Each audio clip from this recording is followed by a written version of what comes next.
So ayan na nga mga langga, ako ngayon ay nandito sa bayan ng San Jose, dito sa kanilang palengke. At nakikita nyo naman, nandito ako sa bagong bukas na store. Ito ang Next Buy. Ay napakaganda naman talaga dito. Tunay na malilibang kayo at sobrang dami nyong mapagpipilian. Kung marami lang kayong pera, ay ang dami-dami nyong mabibili dito. Mga gamit sa bahay, mga gamit ng bata, tsinelas, lahat na underwears.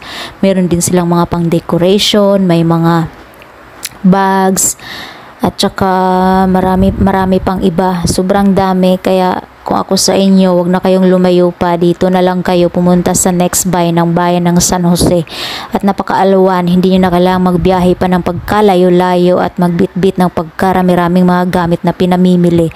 At kung ang hanap nyo ay mga gamit sa kusina, ay nandito na lahat. At mga Durabox, mga ganyan, ay nandito na lahat. Kaya kayo ay magsitungo na dito at bisitahin ang itong bagong bukas na store ng bayan ng San Jose, ang Next Buy o Next You naman ang pumunta dito. Kaya go na mga mamshi, tara na. Hindi nga po pala ito sponsored. Ito ay aking experience lamang dito sa Next Buy kasi napakaalwa naman talaga niya at saka marami kang pagpipilian. Kaya sa mga gusto dyang makatipid sa pamasahe at makaminus sa sa pagod, dito na lang kayo pumunta.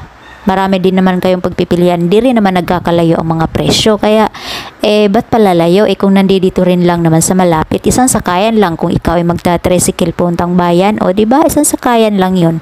Isang bitbitan lang ng mga gamit mo. So, yun lang mga mamshi. Bye-bye.